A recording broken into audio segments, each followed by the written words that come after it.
بسم اللہ الرحمن الرحیم۔ آپ تھوڑی سی پریکٹس کریں کہ رمضان آنے والا ہے، مجھے باتیں زیادہ نہیں کرنی۔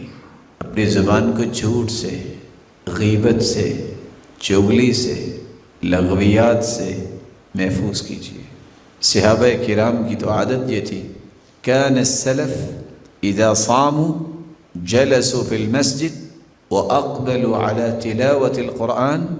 صحابہ روزہ رکھتے اور مسجد میں چلے جاتے اور قرآن کھول لیتے۔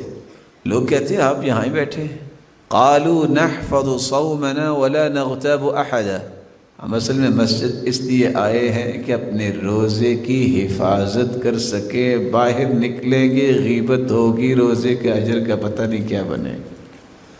اور حدیث بھی یہ کہتی ہے، رسول اللہ صلی اللہ علیہ وآلہ وسلم صحابہ کرام کو یہ نصیحت کر رہے ہیں، من لم يدع قول الزور والجہل والعمل به، جو شخص جھوٹ نہیں چھوڑتا، جہالت کا برتاؤ نہیں چھوڑتا، جاہلانہ رویے اور عادتیں نہیں چھوڑتا، فلیس للہ حاجة ان يدع طعامه وشرابه، اس کو بھوکا اور پیاسا رہنے کی بھی کیا ضرورت ہے؟ روزہ رکھو، فَلْيَصُمْ سَمْعُكَ وَبَصَرُكَ وَلِسَانُكَ، روزہ اپنی زبان کا بھی رکھو، روزہ اپنے کانوں کا بھی رکھو، روزہ اپنی آنکھوں کا بھی رکھو۔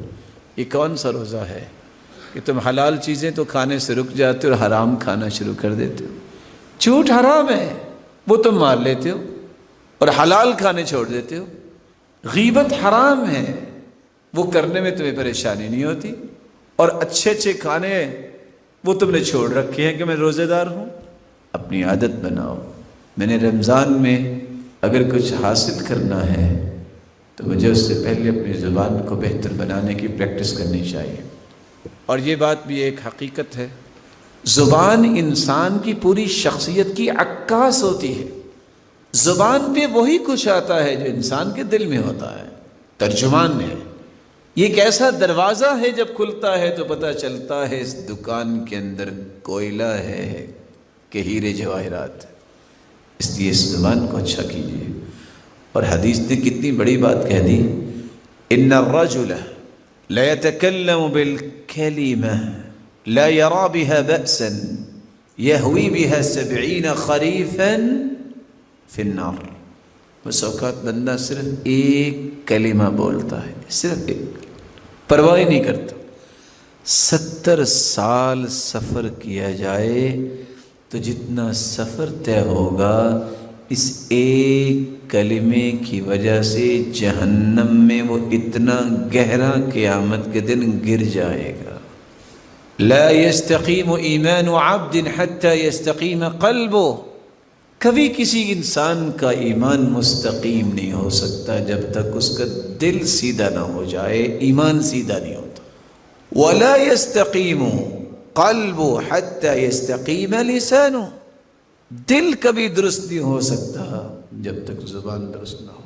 اور یہاں یہ بات بھی میں آپ کی خدمت میں پیش کر دوں، جو شخص زبان کی حفاظت نہیں کرتا پوری زندگی متقین کی صف میں کھڑا نہیں ہو سکتا۔ وَلَا وَرَعْ لِسَيِّئِ الْخُلُقِ، جس کا اخلاق اچھا نہیں ہے زندگی میں کبھی متقی نہیں بن سکتا۔